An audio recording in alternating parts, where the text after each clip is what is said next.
Have you ever heard a place cry at night? A sound that chills your bones and makes you question reality? Tonight, we take you to two dark corners of the world, where old wells whisper secrets and forgotten voices call out from the shadows. In one, a well cries for a soul trapped beneath the earth. In the other, the past refuses to stay buried, and a mysterious presence waits just beneath your feet. Dare to listen, and you may never sleep the same way again. Story 1. The first time I heard the well cry, I thought it was a person, a woman, sobbing from somewhere deep below the ground. It started just after midnight, a slow, dragging sound like breath through wet stone, followed by a low, broken wail that seemed to rise straight from the dirt itself. I remember standing at my bedroom window, staring at the shadow of the old well in the backyard, frozen, listening. The sound didn't stop. It went on and on, soft at first, then turning into a desperate, guttural cry that made my skin crawl. I was 16 then, living with my grandmother in a small, forgotten town called Hollow's End, the kind of place where no one moved in or out, where the woods always seemed to whisper, and where every house had a story nobody dared to tell. The well had been there longer than the house itself, a dark, moss-covered ring of stone standing at the far end of the yard, half hidden by weeds and overgrown grass. Grandma warned me never to go near it. "That well doesn't hold water," she said once.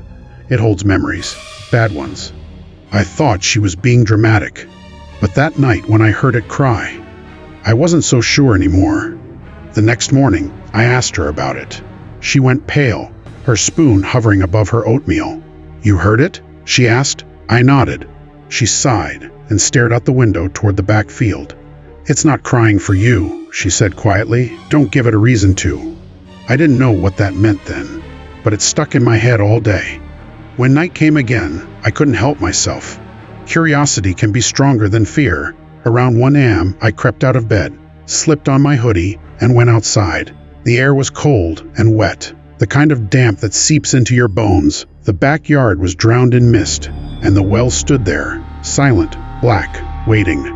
For a long moment, I heard nothing but crickets. Then, a faint sound drifted up from the dark mouth of the well. It was crying again. But this time, there was something else. A voice. A woman's voice, whispering words I couldn't understand. I leaned closer, holding my breath, trying to make them out. "Please," it said. "It's so dark down here." I stumbled back, heart pounding. It wasn't my imagination. Someone was in there. I ran inside, shaking Grandma awake. "There's someone in the well," I said. Her eyes opened instantly. Not confused, not sleepy, just terrified. "Don't you ever say that again," she hissed. "Do you understand me? That's not a person you hear." I tried to argue, but she grabbed my wrist, her fingers digging into my skin. "If you answer her, if you even listen to her, she'll know your voice. And once she does, she won't stop calling for you." She locked the back door that night and put salt along the windowsills. I thought she'd lost her mind. But the crying came again, louder this time, echoing through the house. I covered my ears with a pillow, but it didn't help. It was like the sound wasn't coming from outside anymore. It was inside my head. The next few days were a blur. Grandma wouldn't talk to me about it. She looked tired, older somehow. One night, I heard her whispering prayers in her room, begging someone or something to leave us alone. But the crying didn't stop. Then one morning, I woke up to silence. The kind of heavy, unnatural silence that feels wrong. The house was cold. Grandma's room was empty. The back door was wide open. I ran outside and saw her slippers lying near the well. One of them had fallen halfway down the stones. I screamed for her, but there was no answer. I leaned over the edge. The air smelled like rust and rot. I couldn't see the bottom. Just endless darkness. And then, a sound. It wasn't crying this time. It was her voice. Soft, weak. "Please," she whispered. "It's so dark down here." My whole body went numb. "Grandma," I shouted, "I'm getting help." But when I turned to run, something caught my eye. Something carved into the stones around the well. Words, dozens of names. Some old and faded, some newer, and one at the bottom that hadn't been there before. It was mine. I froze. My breath came out in short, sharp gasps. Then the crying started again, louder, rising until it became a scream. I stumbled back, tripped, and fell hard onto the wet grass. The scream stopped abruptly, replaced by the faint sound of breathing coming from the well. Not one person, several, dozens. I ran inside, locked the doors, and called the sheriff. He came in the morning, checked the well, and said there was nothing there, just dirt and stone. No signs of anyone, no sounds, nothing. They searched the woods for Grandma, but found nothing. They said she probably wandered off and got lost, but I knew better. I stayed with a neighbor after that, but every night I'd hear the crying again. Faint, far away, carried on the wind. Sometimes it sounded like Grandma. Sometimes it sounded like someone else. A week later, I couldn't take it anymore. I went back to the house during the day, determined to destroy that well. I brought a sledgehammer, climbed over the stones, and began to swing. The first few hits sent shards of stone flying. The sound echoed like thunder. Then something shifted. The ground trembled beneath me. I stopped, heart racing. A crack opened across the top of the well, and air began to pour out, cold, thick, and stinking of decay. And underneath it, laughter. I stumbled back, covering my ears. The laughter grew louder, bubbling up like water boiling in a pot. Then I saw it. A pale hand, slick with black mud, gripping the edge of the stone. Another followed. Thin, trembling fingers clawed their way up, followed by a face. It wasn't Grandma. It wasn't even human. Its skin looked like wax, left too close to a fire. Melted, drooping, gray. Its mouth stretched far too wide, and from it came that horrible, wet sound I'd mistaken for crying. But now I realized it wasn't sadness. It was hunger.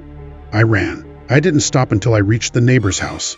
They said I was hysterical, probably hallucinating from grief. They took me away from Hollow's End. I never went back. That was 10 years ago.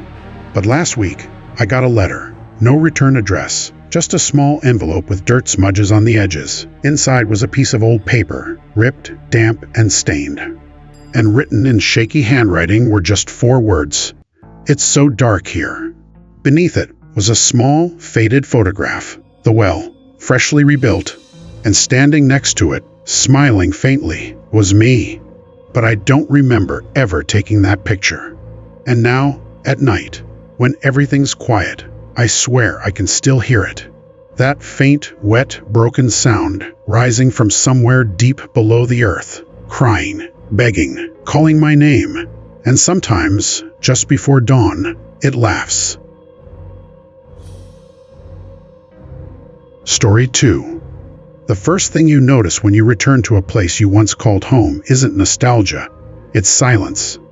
I came back to my father's farm the day after his funeral. The house had been empty for a decade, overgrown with weeds and shadowed by trees that whispered in the wind. Hollow's End had changed little, but the air carried a weight I didn't remember, a tension that made the hairs on my arms stand on end. I thought I was coming home to sell the property and finally put my family's past to rest. I didn't realize the past had other plans. That night, I slept in my old bedroom. The window was open to the chill night air. I was halfway through a dream about my childhood. Laughter, chasing chickens across the yard, my father scolding me for getting mud on the floor. When I woke up, at exactly 2:13 a.m., I heard it. A faint sound, so soft I could have imagined it. But then it came again, a wet, muffled sob. It rose from the backyard, from the direction of the old stone well that had stood there longer than I had lived. The well my father had never let me approach. The sound was too deliberate, too sorrowful to be an animal or the wind. I froze. My heart pounded in my chest. I remembered what my father used to tell me. That well, it doesn't hold water. It holds things we're not meant to touch. I had thought he was scaring me as a child. Now, standing in the darkness, I wasn't so sure. The crying grew louder. Not just noise, but words. A whisper that could have been human, but didn't feel entirely alive. "Please," the voice gasped. "Help me." Something inside me, a memory I didn't recognize, pulled me toward it. I didn't know why. Something about the voice felt familiar.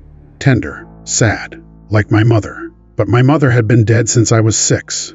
I swallowed hard and stepped outside. The night was thick with fog, curling around my legs like smoke. Moonlight barely reached the grass. And there it was, the well, dark and gaping like a wound in the earth. The crying stopped. I leaned over the stone rim. "Hello," I whispered, my voice trembling.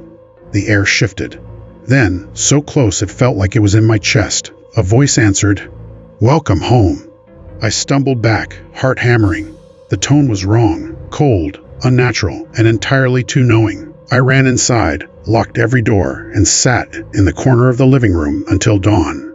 Morning brought no relief. I tried to convince myself it was a dream, a grief-fueled hallucination.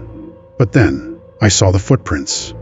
Bare, wet footprints, leading from the well, straight to my porch. I wanted to leave immediately. I almost did. But something inside me, some morbid curiosity, told me I needed to understand. I needed to know what my father had hidden. I started searching the farmhouse, every drawer, every barn stall, the cellar. That's when I found it, tucked inside an old ledger, a photograph. It showed the well, and beside it my father, smiling, holding a baby, me. But just behind him, barely visible, was a woman. Pale, her face half hidden behind the well, staring directly at the camera. I didn't recognize her. The more I stared, the more I realized her eyes weren't eyes at all. They were dark holes, empty and endless. That night, I burned the photo. I told myself I would leave the next day. But the well had other plans. At 2:13 a.m., the crying returned, louder, closer. This time, it wasn't coming from outside. It was inside the house. I switched on the lights. The floor was wet. Drops of water led from the door, to the hallway, to my bedroom. I froze, and then I saw her.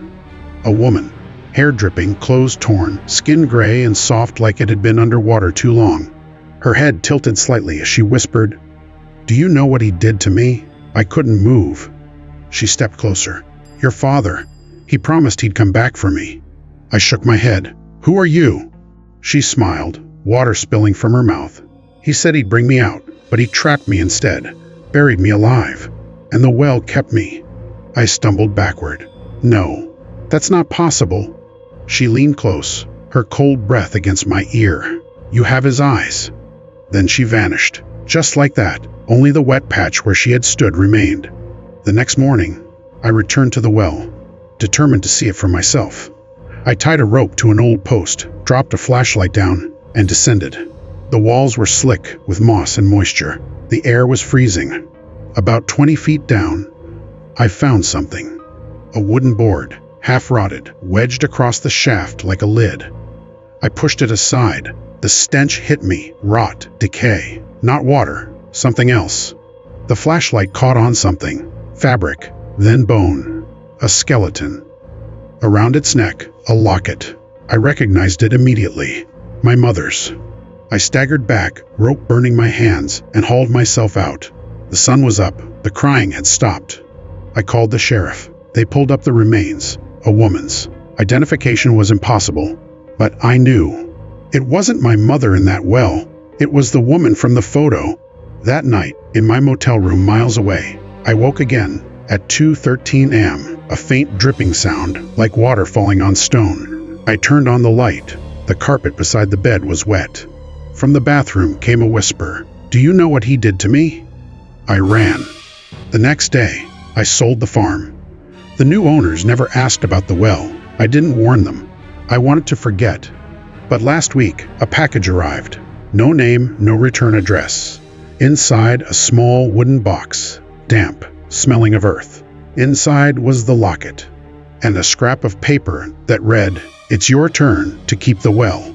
That night, I heard it again. Faint, distant, unmistakable. The crying. And this time, it was coming from under my floor. The end.